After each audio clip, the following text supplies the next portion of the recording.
Magandang gabi, mga bayan ko.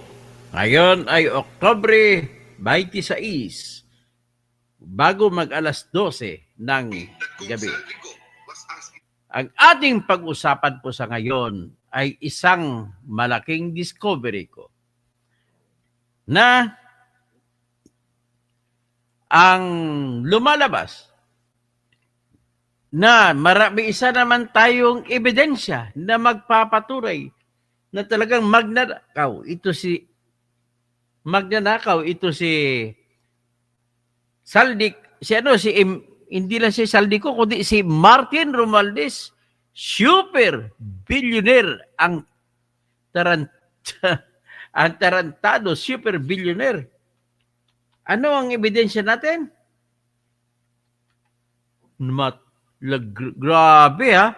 Siya ang chairman of the board ng Manila Golf Club. At dalawa ang share niya sa Manila Golf Club. At ang bawat share po ay nagkakahalaga ng 200 milyong piso. Grabe. Ibig sabihin, share lang sa golf, 400 million. Ganon po siya kayaman. So, ngayon, bago tayo magpasimula, ay unahan muna natin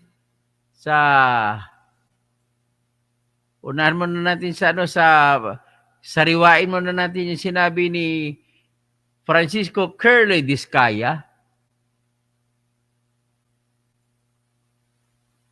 na siya na tawag dito. Na siya ay kumukuha talaga ng pera sa mga flood control projects. Ganun lang po kasimple. So, okay. So, unahan muna natin sa Senate investigation. Balikan natin po ang Senate investigation.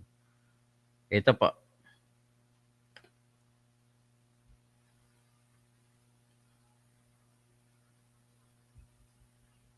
Pinulong.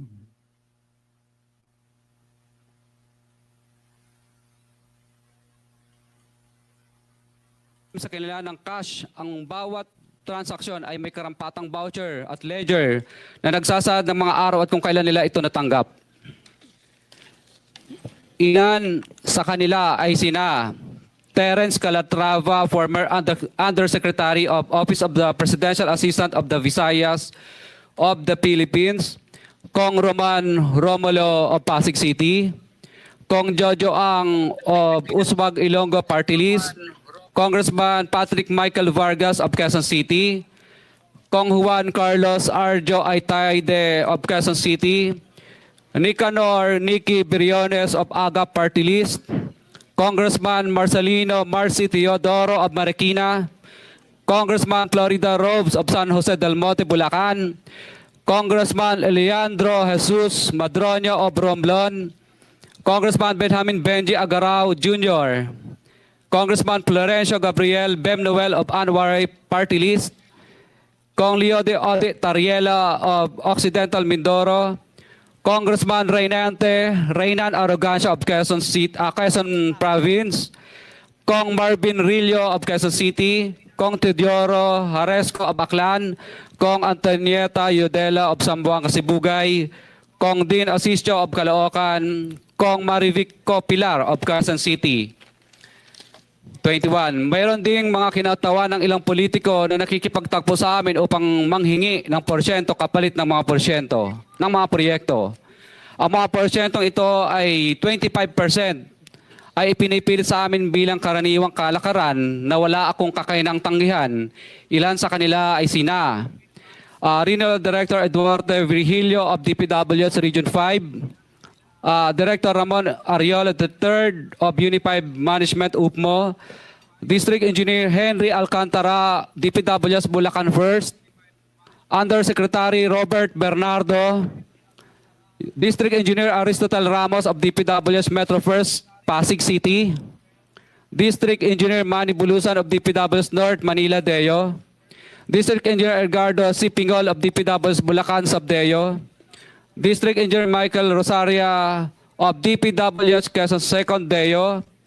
Karamihan sa mga kawani ng DPWH na nabanggit sa itaas ay paulit-ulit na binabanggit ang delivery ng pera ay para sa kay Saldico na dapat at least 25%. Okay. Ha? Saldico. Si Kong Marvin Rillo naman ay ilang beses na binabanggit ang pangalan ni Speaker Martin Romualdez bilang kanyang malapit na kaibigan. Okay. 25. Sa tuwing umiinom kami sa Wine Story, sa BGC at sa Shangri-La Mall, sinasabi pa ni Kong Rillo na lahat ng kanyang request para sa pondo ay galing pa mismo sa unprogrammed funds at insertion na inaaprubahan ni Speaker.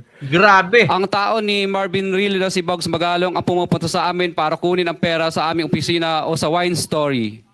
Si Kong Jojo ang naman lagi ring binabanggit sa lahat ng project sa kanya ay papondo ni Speaker at ni Saldico. Grabe. Mataas ang hinihingi sa project, dagdag pa niya, hindi naman lahat ng pera ay para sa kanya, kundi para kay Speaker at kay Saldico. Sa lungsod ng Pasig naman, lumapit sa akin ang DPWH Project Engineer na si Angelita Garucha para kolektahin ang parte ni Kong Roman Romulo sa flood control projects noong 2022. 28, number 28. Okay, tama na yan. At least napatunayan natin na sa base sa mga testimonya, talagang nagnanakaw si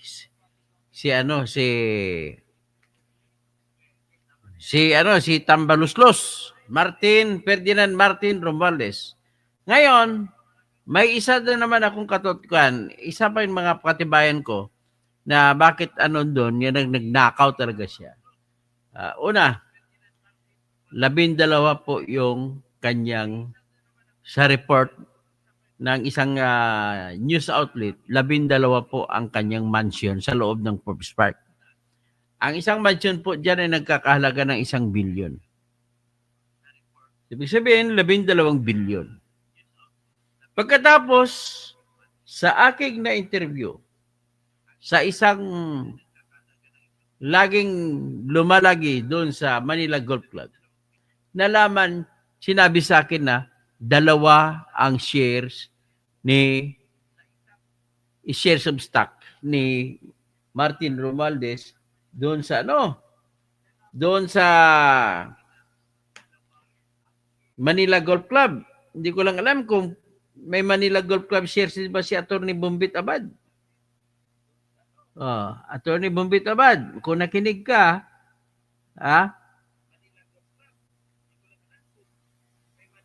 okay, ito. 2 ang share ni Martin Romualdez sa Manila Golf Club.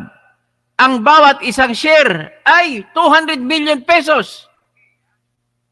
So 400 million. Biro mo, pang golf lang. Bibili pa ng ganun? Pang golf lang? Ay, salamat, Let.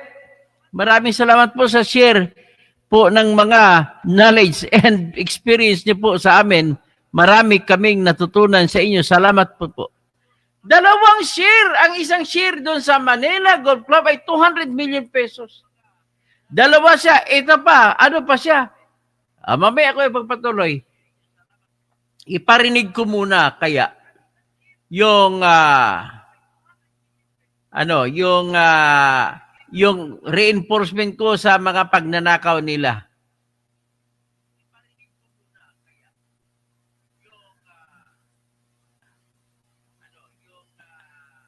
Dito, ba natin.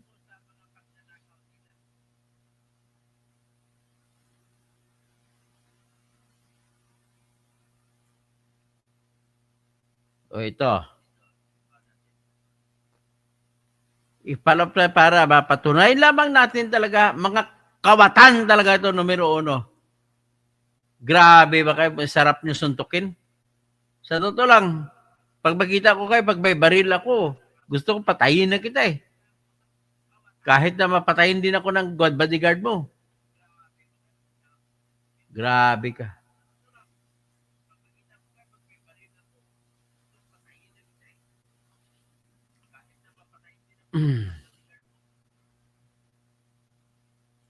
Ito. Ito naman ang ilalabas ko si USEC, Undersecretary ng DPWH na si Roberto Bernardo. Ito po. Ako po ay umaamin sa aking maling nagawa. Pinahintulutan ko po ang aking sarili na maging kasangkapan sa pagpapatupad ng isang masamang gawain. I, Roberto R. Bernardo, a resident of Malolos City, Bulacan. My statements hereunder are based on personal knowledge and direct interactions with great risk to my safety and that of my family members. I confirm the following. Congressman Saldico.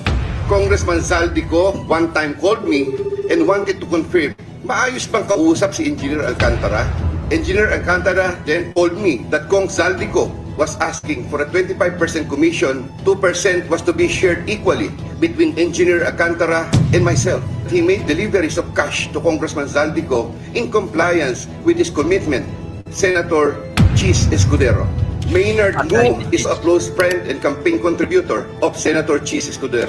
I personally submitted a list of projects to Maynard Ngu. I asked, Boss, okay na ba ang 20%? Maynard said, okay. After inclusion of the projects in the GAA, I delivered 20% of approximately 800 million or about 160 million, which was meant for Senator Escudero. Senator Ramon Bong Revilla. Sometime in the year 2024, Senator Revilla and I met where I gave him a list of projects given to me by Engineer Alcantara. Senator Revilla asked for a commitment, which I suggested, then he approved at 25%. Senator Revilla will appreciate additional contributions for his senatorial re-election bid. Engineer Alcantara collected the 25% commitment, or about 125 million, which was turned over to me and then delivered to Senator Revilla in his house in Cavite. Senator Nancy Binay. Sometime in the year 2024, Carlin Villa, a staff of trusted confidant of Senator Binay, called me and asked for a commitment which was set at 15% of the total amount of the projects. Engineer Alcantara collected 15% commitment, or about 37 million, which was turned over to me and which I then delivered to Senator Binay at a house in Quezon City.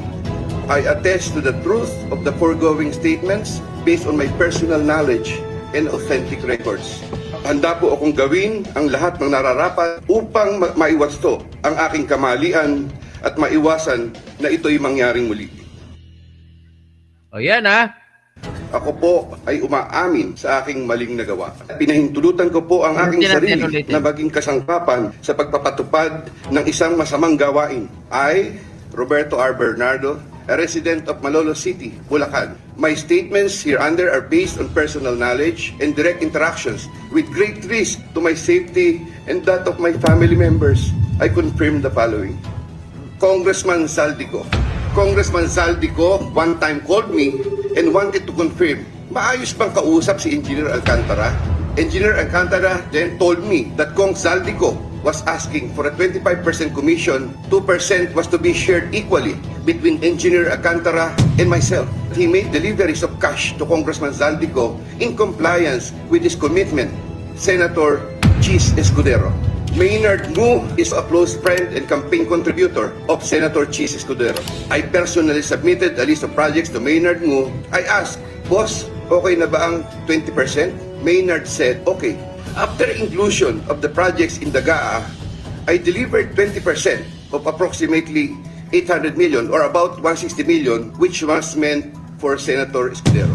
Senator Ramon Bong Revilla. Sometime in the year 2024, Senator Revilla and I met where I gave him a list of projects given to me by Engineer Alcantara. Senator Revilla asked for a commitment, which I suggested, then he approved at 25%. Senator Revilla will appreciate additional contributions for his senatorial re-election bid. Engineer Alcantara collected the 25% commitment, or about 125 million, which was turned over to me and then delivered to Senator Revilla in his house in Cavite.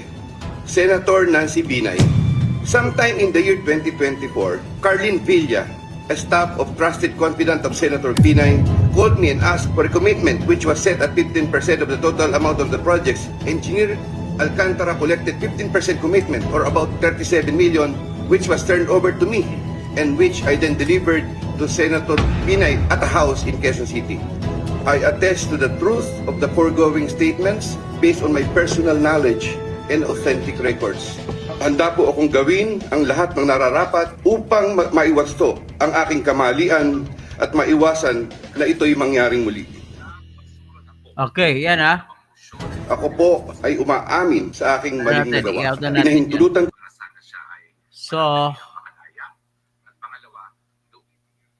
yan na ngayon ang posisyon, ang ano natin. Ito, yung original statement ko. Ipapakita ko na sa inyo ngayon ang ebidensya na chairman siya ng Manila Golf Club and Golf and Country Club. At saka, may share siya ng 2 share sa Golf and Country Club na kung saan ang bawat share nito ay nagbibigay ng may kakahalaga ng bawat isa ay 200 million. And if you'll get to, meron kang 400 million. So ito muna, ipakita ko sa inyo yung katibayan ko na talagang somebody siya sa Manila Golf Club. I-share ko sa inyo yung official website ng Manila Golf Club. Ito po ang nakita ko.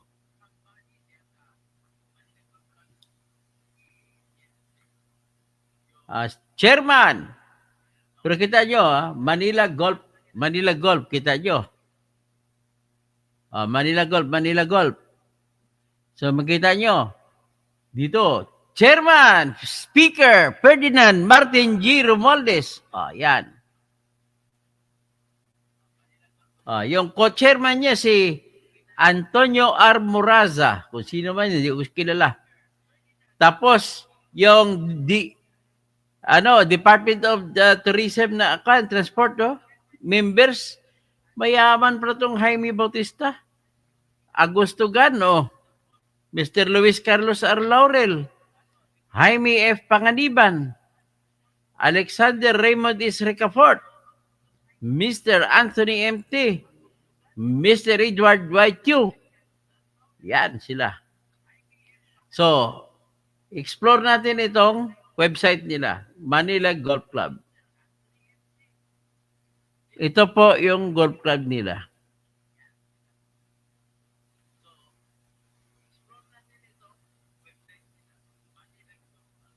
Yan. Okay? Tapos, ito yung picture mo ito makita, itong golf club nila na makikita mo, one of the best locations siguro dito. Tapos makikita mo ng mga skyscrapers in the background. Ito, tingnan natin i-play natin itong kanilang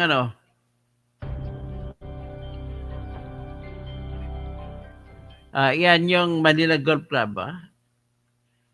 Biro mo, tag 200 million. Ganun po siya. In the background, you can see so many skyscrapers. So, yan ang Manila Golf Club. Ayan.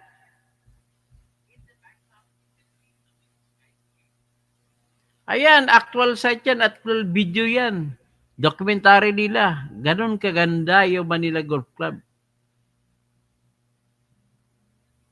Ganda ng nila, Sando. Manila Golf was born in 1996. Honorable F. Smith.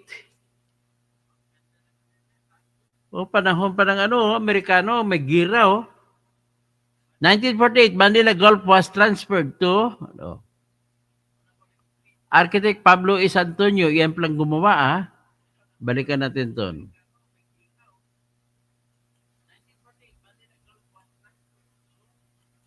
Tingnan natin dito.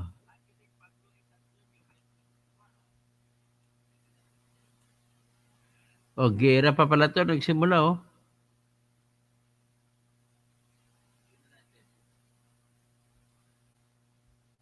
In 1948, Manila Golf was transferred to Makati. Okay. So dati pala sa Manila City siya. Ang gumawa nito, Amerikano. Si Architect Pablo S. Antonio ang gumawa, ang nag-design. Magaling siya na architect. Ayan pala nung araw, yan ang Manila Golf Club ng mga clubhouse.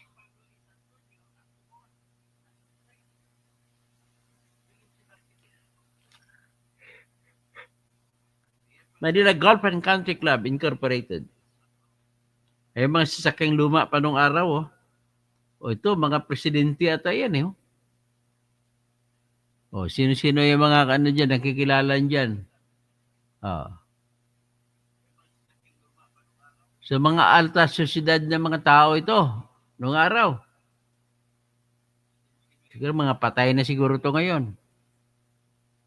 Kaya wag ka magyabang na ikaw ay mayaman kasi itatadhana ka rin. Ang kalaban mo tadhana, mamamatay din tayo lahat.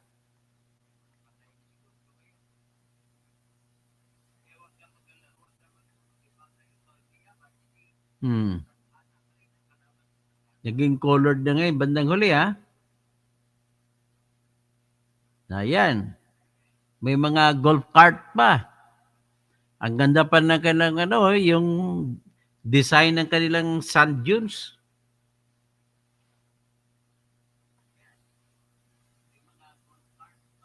Ah.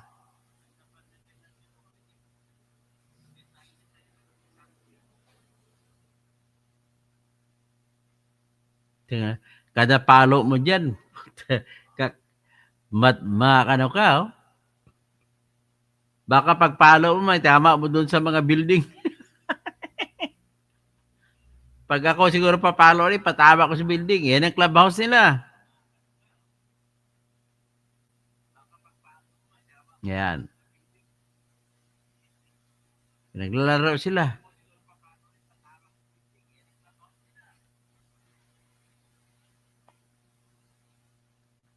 Matindi pala ito pag-design ng golf course.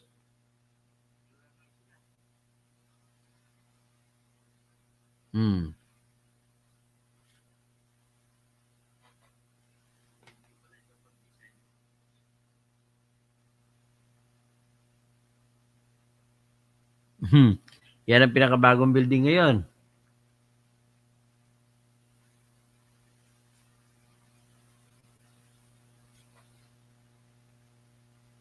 May mga amenities pa sa loob ng mga sports, mga pang bodybuilding, body conditioning.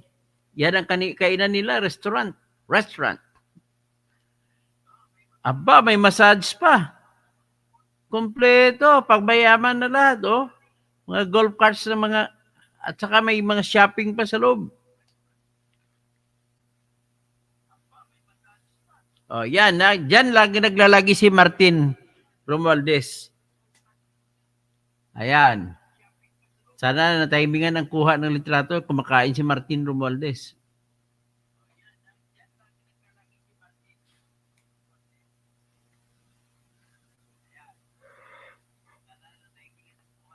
Yan, oh.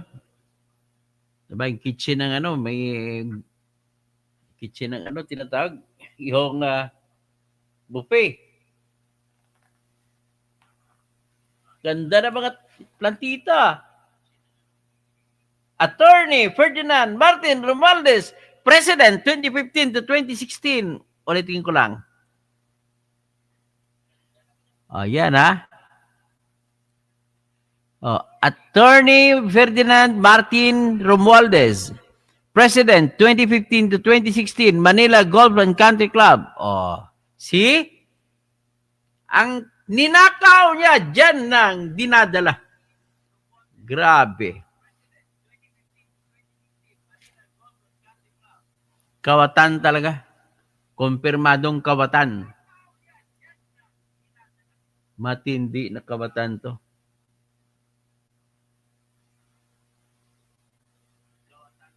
Ang ganda ng golf lang, design ng golf.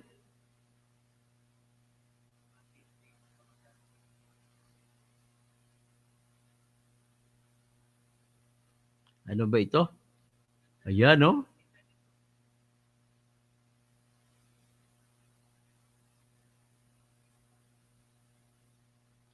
Nagbabuffer. Ayan. Ganda, ganda. Tag 200 million naman bawat isang share.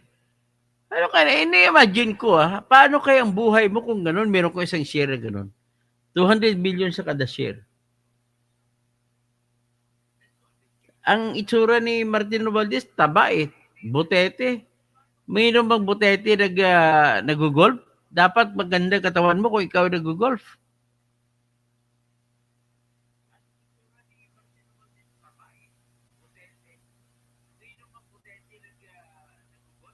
Hmm. Ang ganda pa ng lawn mowing nila. May design pa ang lawn mower.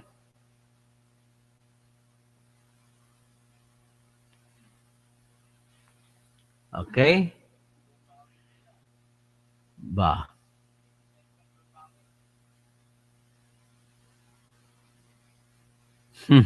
Talagang pinaggawa na, pinasadya, mahal kaya ang bayad nila nito.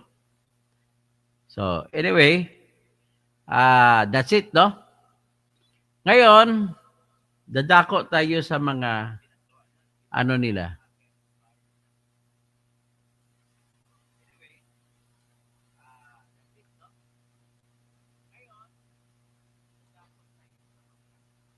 Iba pang views. Punta muna tayo sa bahay ni Martin Romualdez. Mamasyal tayo, kakatok lang tayo.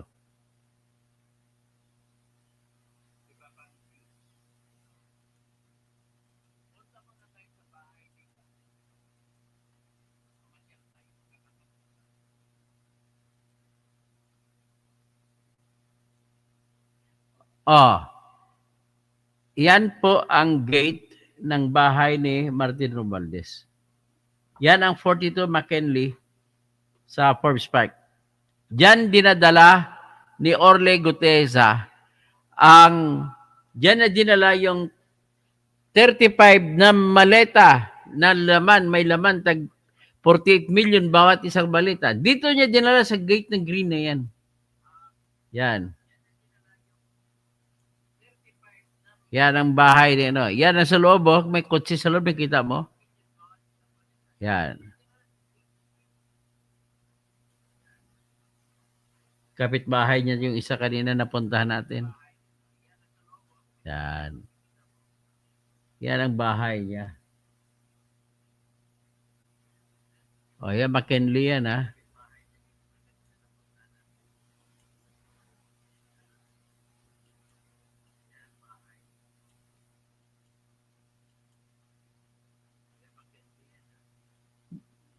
Yan. Matindi. Yan, nakita natin, no? May mga kotse sa loob. Yan po ang bahay ni Martin Romualdez. Pero 12 na ganon. Meron siya sa loob. O, yan. At least nakita na ninyo, ha? O. Siguro, kung gusto niyo, dalhin ko sa mga litrato sa bawat isa sa loob ng Manila Golf Club.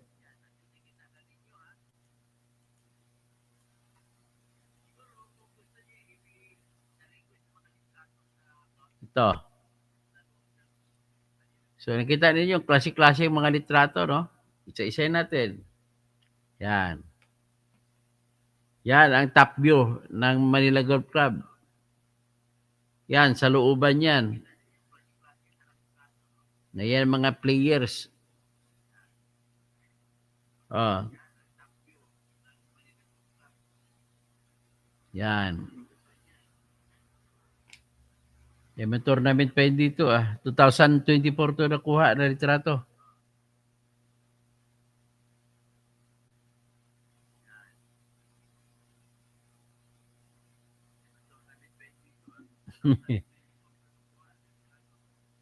Ang ganda ng pagkain na, ng restaurant nila. Mahal yan.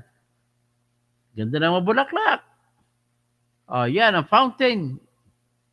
So, ladies and gentlemen, ay i-conclude na natin to. Basta ipinakita ko po sa inyo yung katibayan na si Martin Romualdez ay sobrang super millionaire na talaga.